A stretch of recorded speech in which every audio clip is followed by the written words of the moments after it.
Nous sommes rassemblés dans cette Église au nom du Père et du Fils et du Saint-Esprit. Le Seigneur soit avec vous. Bonjour. Bienvenue à cette célébration. Bienvenue aussi à toutes les personnes qui vont prier avec nous via Internet. Et comme je le disais, en fin de semaine, je commençais une nouvelle série d'homélies qui nous rappelle, je dirais ce que j'appelle, moi, le défi de croire, même dans les situations dramatiques de la vie. Des fois, ça nous oblige à repousser un peu plus loin. Est-ce que j'y crois vraiment en Dieu? Il y en a des situations dramatiques. Pensez-vous vraiment que présentement, Dieu veut la guerre en Ukraine? Ben non, moi non plus. Je ne pense pas que c'est la volonté de Dieu. Hein? Mais on peut se rappeler en fin de semaine que Dieu nous a donné, nous autres, les humains, la liberté. Comment on s'en sert de la liberté? Ce n'est pas toujours évident. Hein? Dieu n'a pas fait de nous des marionnettes là, qui est en train de manipuler. Mais pendant cette célébration, on va dire à Dieu, viens nous aider à bien user de la liberté que tu nous donnes. On veut s'en servir pour le bien et non pas pour le mal. Je vous invite à vous asseoir.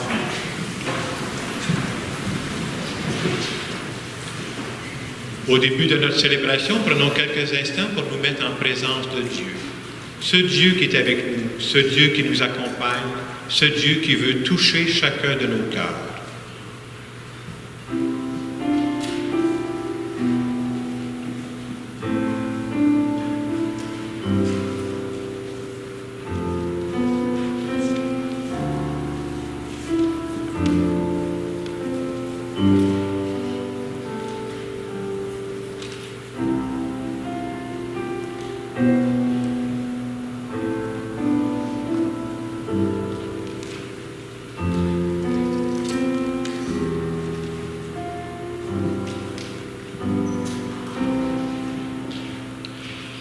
Seigneur Jésus, tu nous as dit que ton Père souffre avec ceux qui souffrent. Pour toutes les fois où je manque d'empathie pour les gens qui souffrent, je te demande pardon. Seigneur, prends pitié. Seigneur Jésus, tu nous as dit que l'amour finira par avoir le dernier mot. Pour toutes les fois où mon amour à moi est limité, je te demande pardon. Ô Christ, prends pitié. Seigneur Jésus, tu nous as rappelé que ton Père nous a créés libres. Pour toutes les fois où j'utilise mal ma liberté, je te demande pardon. Seigneur, prends pitié. Que ce Dieu qui nous aime et qui nous accompagne, qu'il nous bénisse. Le Père, le Fils et le Saint-Esprit. Amen. On peut se lever pour le chant du gloire à Dieu.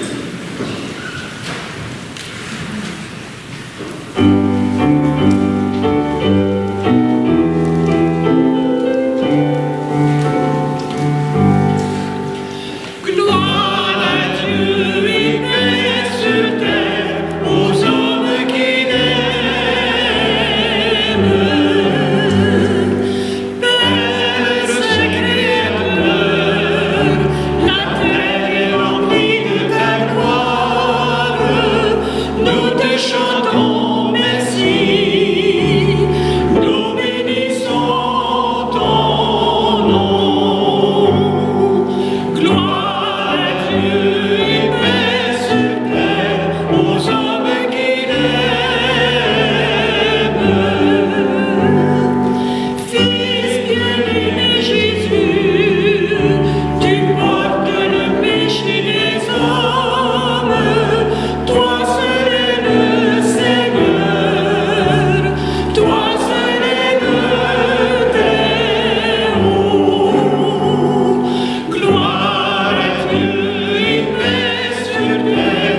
t'en prions, Seigneur, accorde-nous de vivre dans un monde où les événements se déroulent selon ton dessein de paix et où ton Église connaisse la joie de te servir dans la sérénité. Par Jésus-Christ, ton Fils, notre Seigneur, qui vit et règne avec toi dans l'unité du Saint-Esprit, Dieu pour les siècles des siècles. Amen.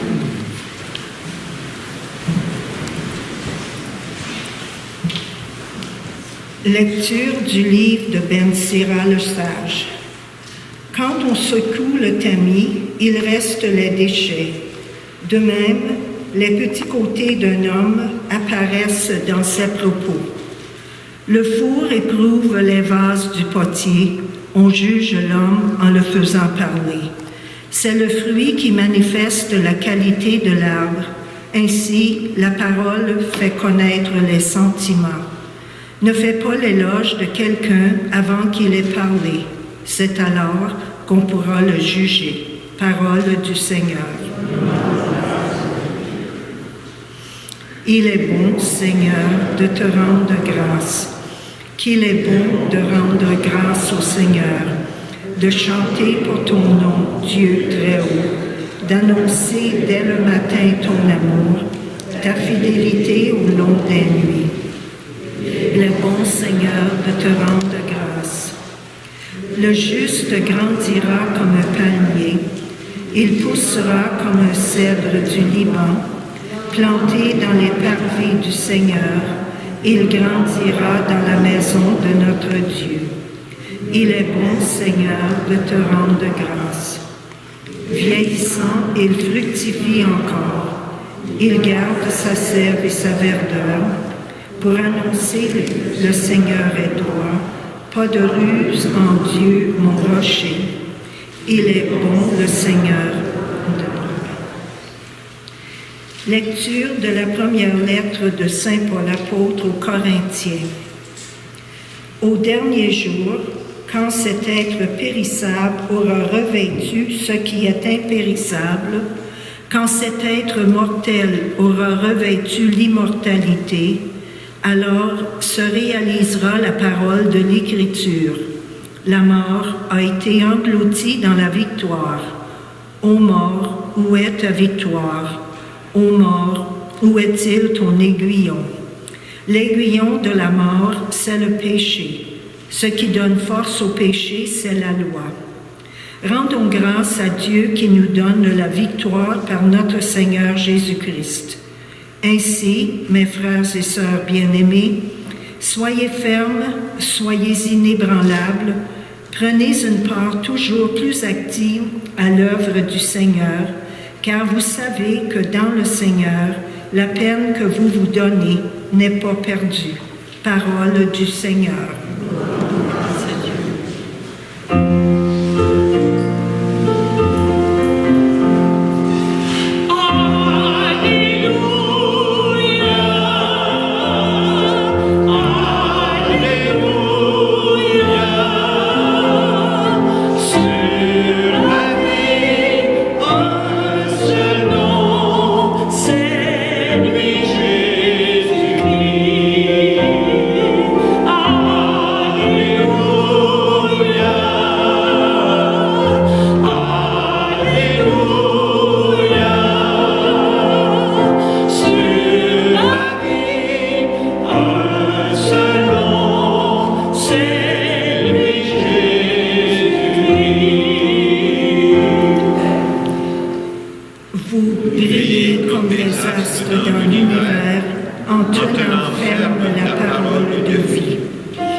Le Seigneur soit avec vous.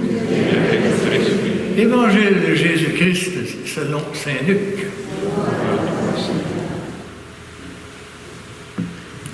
En ce temps-là, Jésus disait à ses disciples en parabole, « Un aveugle peut-il guider un autre aveugle? Ne vont-ils pas tomber dans les trous, tous les deux dans un trou? Les disciples n'est pas au-dessus du maître, mais une fois bien informés, chacun sera comme son maître. Qu'as-tu à regarder la paille dans l'œil de ton frère, alors que la poutre qui est dans ton œil à toi, tu ne la remarques pas? Comment peux-tu dire à ton frère, « Frère, laisse-moi enlever la paille qui est dans ton œil, alors que toi-même ne vois pas la poutre qui est dans le tien? » Hypocrite, enlève d'abord la poutre de ton œil, alors tu verras clair pour enlever la paille qui est dans l'œil de ton frère. Un bon arbre ne donne pas de fruits pourris. Jamais non plus un arbre qui pourrit ne donne de bons fruits. Chaque arbre, en effet, se reconnaît à son fruit. On ne cueille pas des figues sur des épines et on ne vendange pas non plus du raisin sur des ronces. L'homme bon tire le bien du trésor de son cœur qui est bon, et l'homme mauvais tire le mal de son cœur qui est mauvais. Car ce que dit la bouche, c'est ce qui déborde du cœur.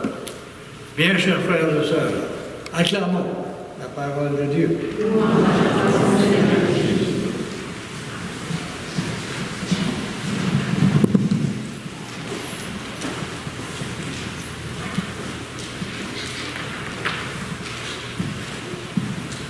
Comme je vous le disais, je vais commencer en fin de semaine une série d'homélies qui a pour thème « Sérieusement mon Dieu ».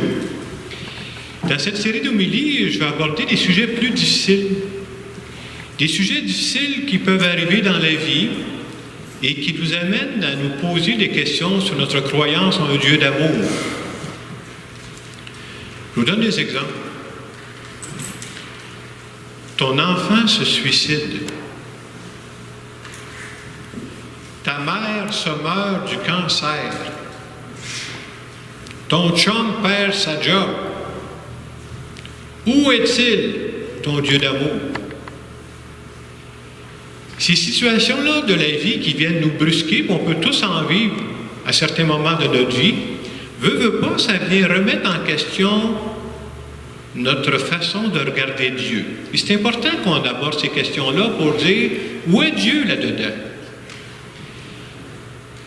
Et à travers ça, ce qu'on veut nous faire réfléchir, c'est que justement, notre Dieu d'amour, qu'est-ce qu'il vient faire dans toutes ces situations-là? Nous croyons, entre autres, puis on peut regarder même dans les textes bibliques, on n'est pas les premiers à vivre ça, là. Nous croyons justement que le Dieu, Moïse a connu ça, Abraham a connu ça, Saint Paul a connu ça, des situations où il dit « Hey, je ne comprends pas ce qui m'arrive, là. » Ils ont été secoués quand c'est arrivé, mais ce qui est spécial, c'est qu'ils ont réussi à approfondir leur foi. Et c'est pour ça qu'on a besoin de s'arrêter là-dessus. Et je trouve ça important de vous parler de ça. C'est un bout de temps qu'on se connaît, d'aborder ces questions-là. Et aujourd'hui, ça sert un peu d'introduction, ce que je vais vous dire.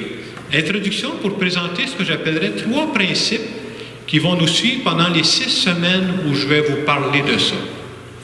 Des principes pour nous aider à voir plus clair face à ce Dieu-là qui nous est présenté là. Qu'est-ce qu'il vient faire là-dedans? Alors, le premier principe, c'est de dire ceci. C'est pas surprenant que nous ayons de la difficulté à comprendre Dieu. Vous savez pourquoi? On n'est pas dans la même ligne. J'explique ce que je veux dire par là. Dieu, c'est celui qui a la sagesse complète.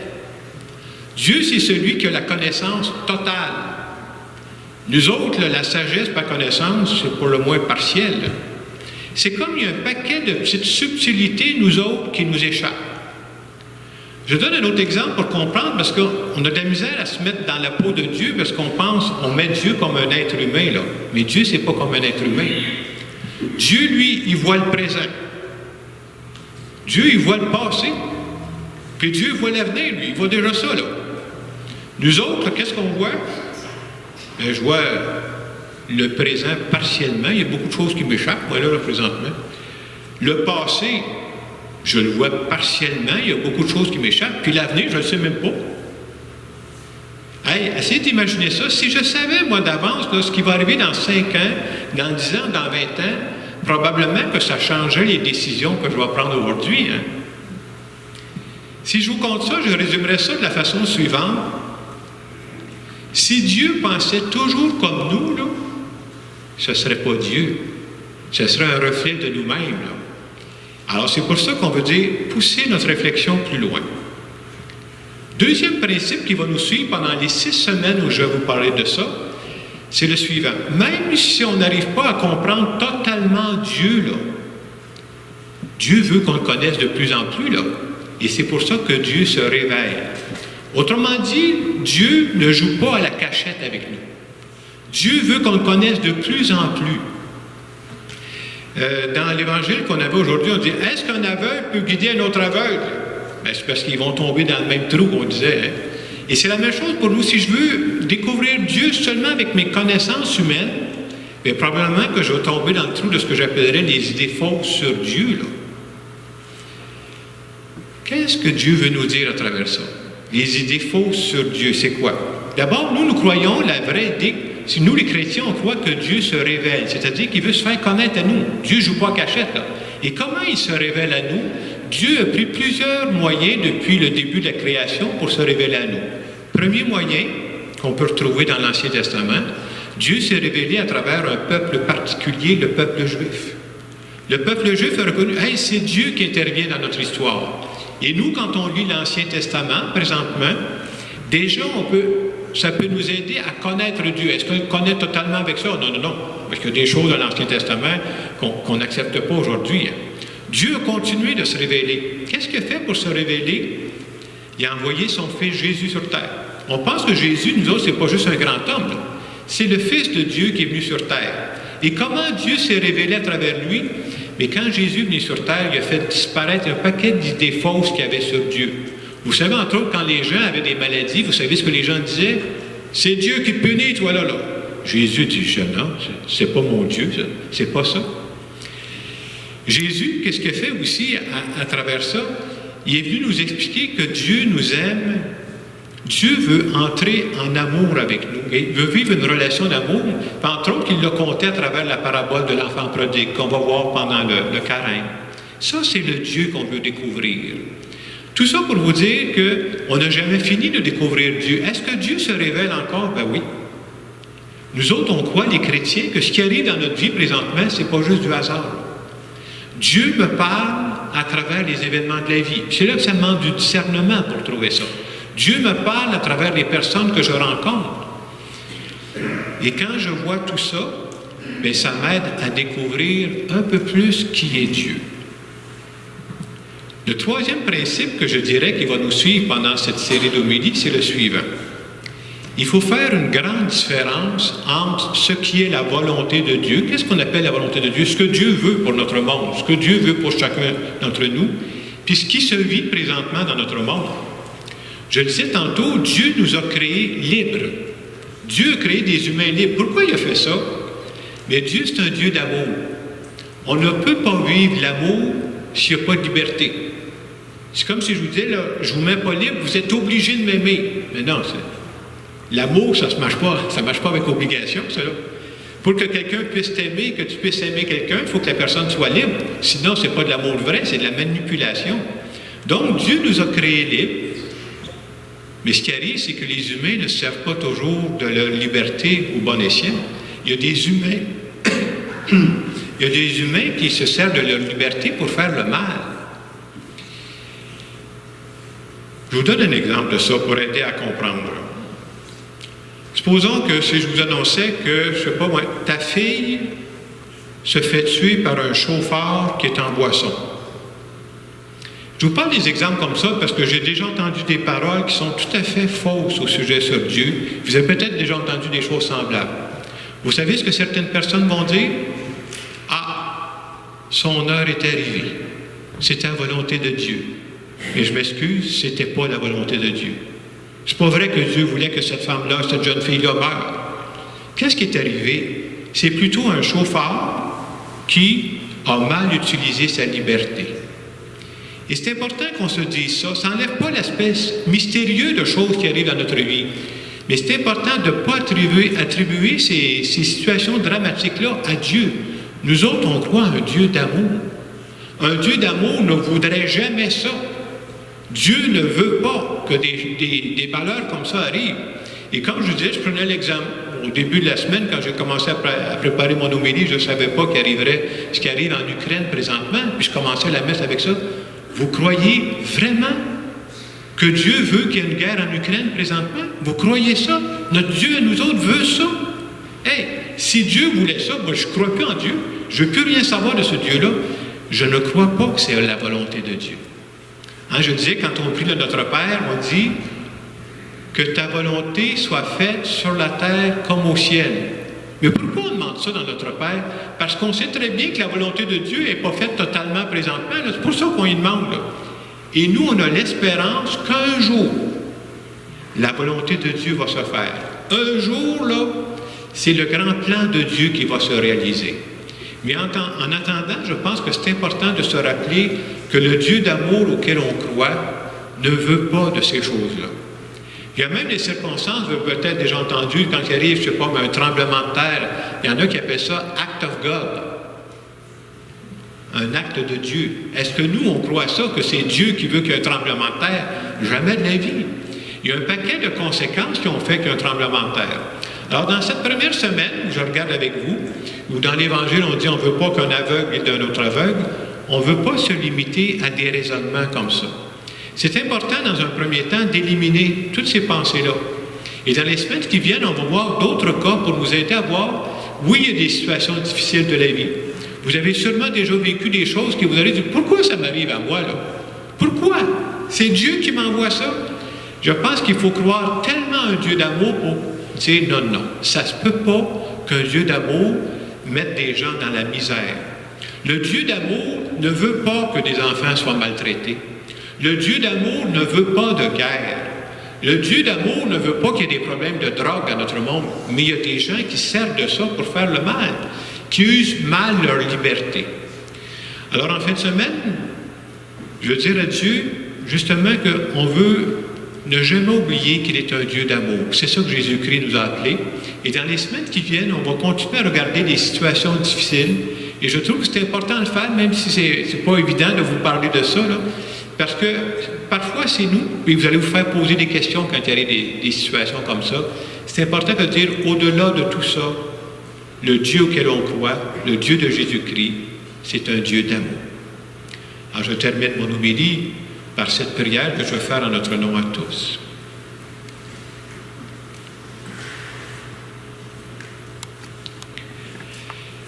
Seigneur Jésus, je reconnais que ma vision de la vie est très limitée.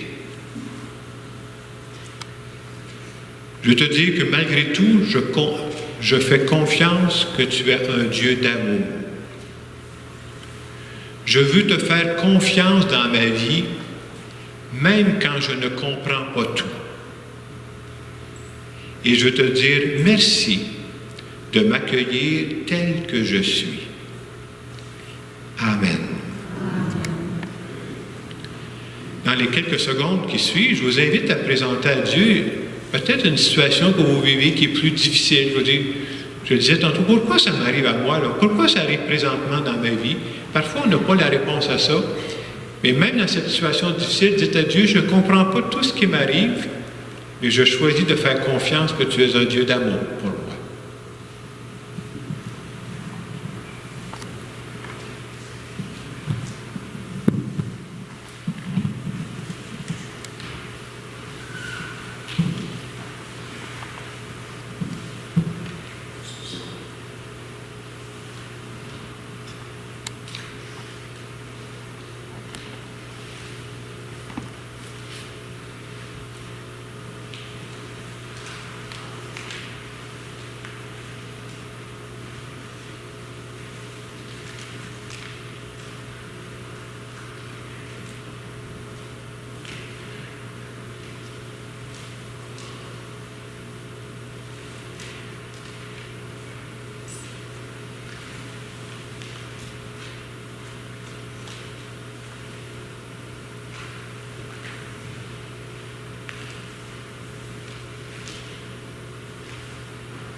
Nous voulons redire ensemble que nous croyons en ce Dieu qui n'est qu'un Dieu d'amour. Je crois en Dieu, le Père Tout-Puissant, Créateur du ciel et de la terre, et en Jésus-Christ, son Fils unique, notre Seigneur, qui a été conçu du Saint-Esprit, est né de la Vierge Marie, a souffert sous Ponce Pilate, a été crucifié, est mort et a été enseveli, est descendu aux enfers, le troisième jour est ressuscité des morts, est monté aux cieux, est assis à la droite de Dieu le Père Tout-Puissant, d'où il viendra juger les vivants et les morts. Je crois en l'Esprit Saint, à la Sainte Église catholique, à la communion des saints, à la rémission des péchés, à la résurrection de la chair, à la vie éternelle. Amen. Je vous invite à vous asseoir. Je veux maintenant présenter des intentions de prière à Dieu à notre nom à tous.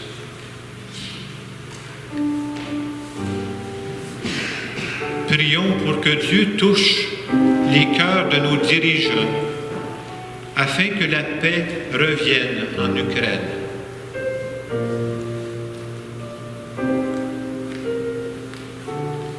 Seigneur, nous te prions. Prions pour tous les Ukrainiens qui sont en train de fuir leur pays et pour tous ceux qui vivent beaucoup d'anxiété.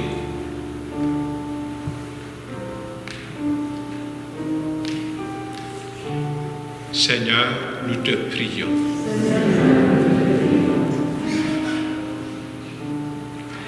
Prions pour nous tous, afin que nous soyons des artisans de paix dans nos milieux.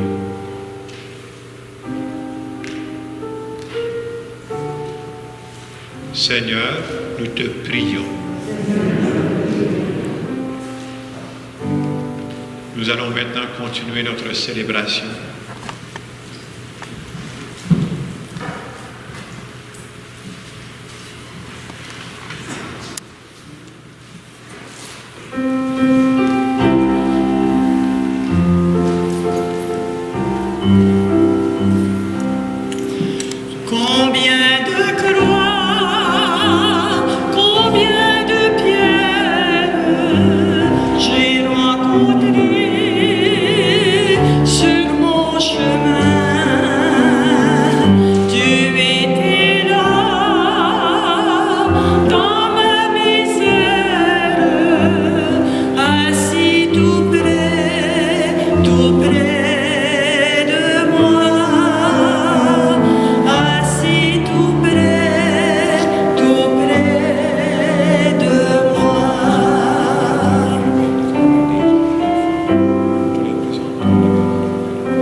Prions ensemble au moment d'offrir le sacrifice de toute l'Église. Seigneur Dieu, ce qui est offert en l'honneur de ton nom, c'est toi qui le donnes. Et tu reconnais dans ces offrandes notre attachement à ton service. Nous implorons ta bonté, que ta largesse, d'où vient notre mérite, contribue à notre récompense éternelle. Par le Christ, notre Seigneur. Le Seigneur soit avec vous. Élevons notre cœur. Rendons grâce au Seigneur notre Dieu. Vraiment, il est juste et bon, pour ta gloire et notre salut, de t'offrir notre action de grâce toujours et en tout lieu. Seigneur, Père très saint, Dieu éternel et tout-puissant. Dans ta miséricorde, tu as tellement aimé le monde que tu nous as envoyé le Rédempteur. Tu l'as voulu à notre ressemblance en toutes choses, à l'exception du péché, afin d'aimer en nous ce que tu aimais en lui. Tes dons que nous avions perdus par la désobéissance du péché, nous les retrouvons par l'obéissance de ton Fils. C'est pourquoi avec les anges et tous les saints, nous te louons, Seigneur, et nous exultons de joie en chantant.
Tu es vraiment saint, Dieu de l'univers.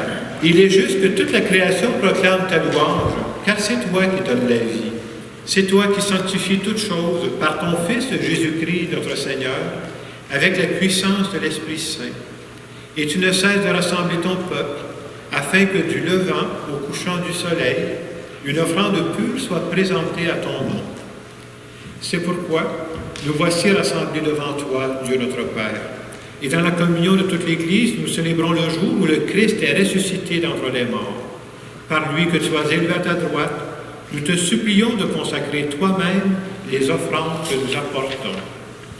Sanctifie-les par ton esprit, pour qu'elles deviennent le corps et le sang de ton Fils, Jésus-Christ notre Seigneur, qui nous a dit de célébrer ce mystère. La nuit même où il fut livré, il prit le pain. En te rendant grâce, il dit la bénédiction.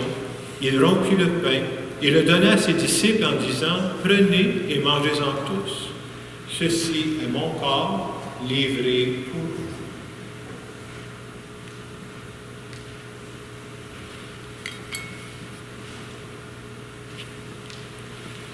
De même, après le repas, il prit la coupe. En te rendant grâce, il dit la bénédiction et donna la coupe à ses disciples en disant « Prenez et buvez-en tous, car ceci est la coupe de mon sang, le sang de l'alliance nouvelle et éternelle, qui sera versé pour vous et pour la multitude en rémission des péchés. Vous ferez cela en mémoire de moi. »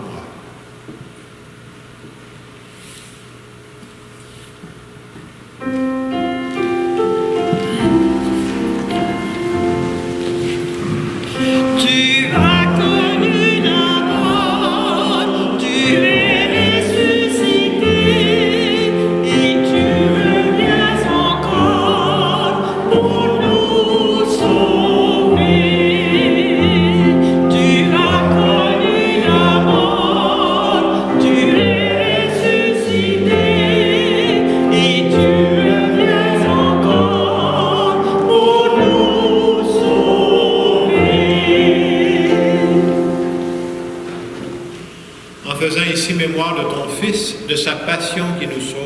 de sa glorieuse résurrection et de son ascension dans le ciel, alors que nous attendons son dernier avènement, nous t'offrons, Seigneur, en action de grâce, ce sacrifice vivant et saint.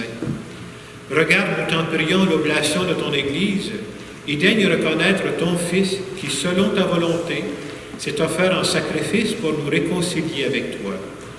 Quand nous serons nourris de son corps et de son sang et remplis de l'Esprit Saint, accorde-nous d'être un seul corps et un seul esprit dans le Christ. Que l'Esprit Saint fasse de nous une éternelle offrande de ta gloire, pour que nous obtenions un jour l'héritage promis avec tes élus.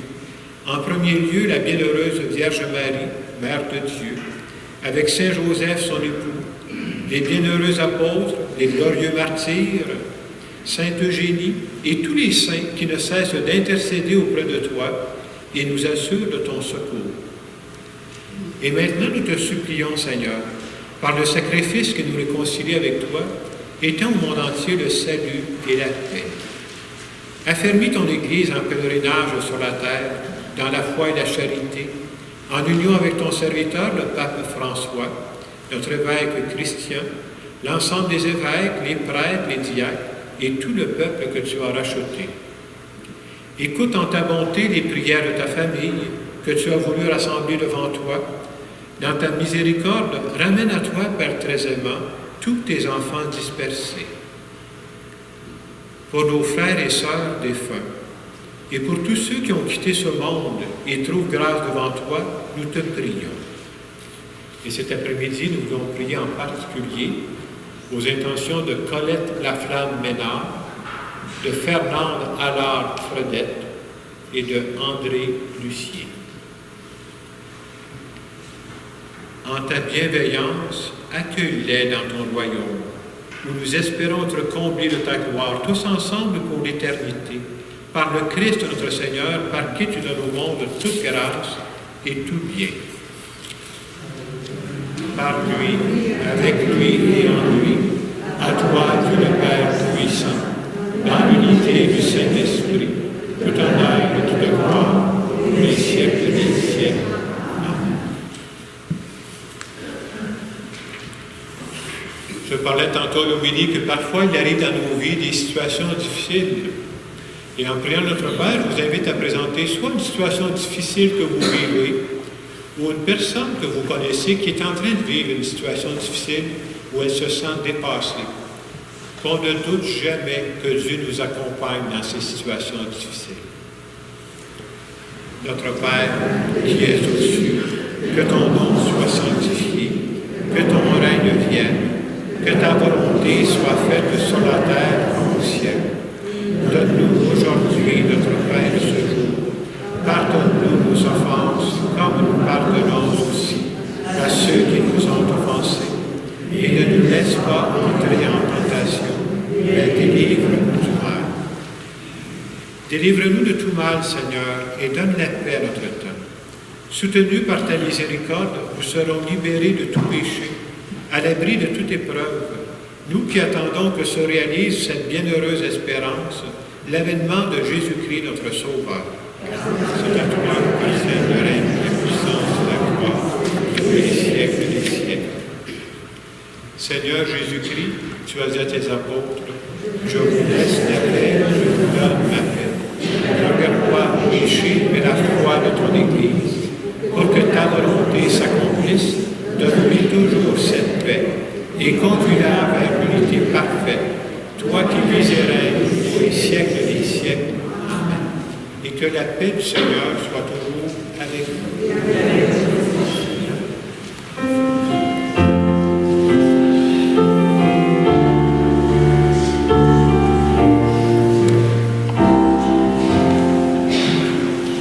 C'est la paix au fond de toi, près de lui ta voix, et la paix autour de toi,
Voici l'agneau de Dieu. Voici celui qui enlève les péchés du monde.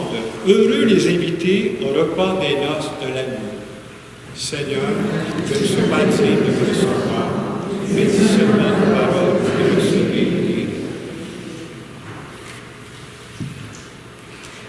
Pour la communion, nous viendrons par aller pour communier. Il y aura des bénisses à chacune des allées.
Merci à Denise et Nicole de nous avoir accompagnés aujourd'hui. Merci beaucoup.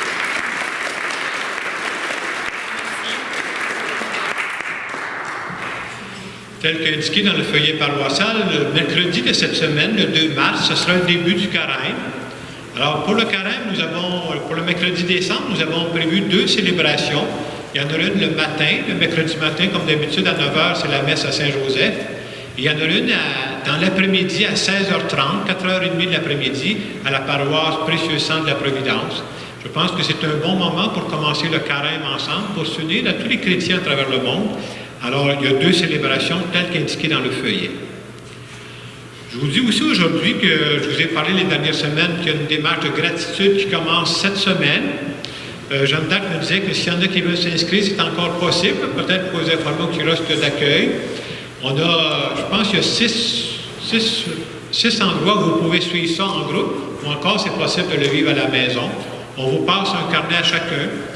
Ça se fait une rencontre par semaine. Il y a une vidéo qui accompagne ça. Et de réfléchir sur la gratitude, c'est-à-dire réfléchir sur ce qu'il y a de beau dans la vie. On peut passer notre temps à parler de ce qui ne va pas bien, mais la gratitude, c'est de dire merci pour ce qu'il y a de beau. Et nous autres, on dit merci à Dieu. À chaque fois qu'il y a du beau, on pense que c'est Dieu qui est là-dedans. Je voulais vous donner aussi une information, parce qu'on a eu tellement de choses ces dernières semaines. À l'occasion de la Saint-Valentin, comme on a fait les dernières années, nos églises étaient fermées, mais je voulais vous dire qu'il y a des bénévoles qui ont travaillé pour nous. Et ce qui est arrivé, là, c'est qu'on a distribué 1451 cartes de Saint-Valentin qui ont été distribuées dans 15 milieux, soit dans des résidences de personnes âgées.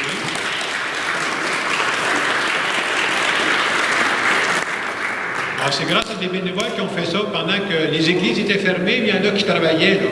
Alors, j'aimerais remercier, je sais que Daniel Cadrin qui a fait ça, puis Lucille ici aussi qui a beaucoup participé à ça. Alors, merci beaucoup d'avoir fait ça en notre nom. Je vous invite à vous lever pour une dernière prière.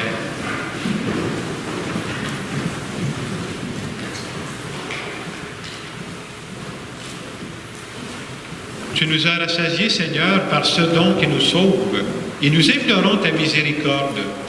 Par ce même sacrement qui nous fortifie en cette vie, rends-nous dans ta bonté participants de la vie éternelle. Par le Christ notre Seigneur. Amen. Prenons quelques instants pour nous recueillir. Seigneur, aujourd'hui, tu as voulu nous parler, entre autres, à travers les situations difficiles de la vie. Et tu nous as rappelé que tu es toujours un Dieu d'amour. On peut toujours compter sur toi. Et c'est pourquoi nous te demandons de nous bénir. Au nom du Père, et du Fils, et du Saint-Esprit. Allez dans la paix du Christ. Une bonne semaine.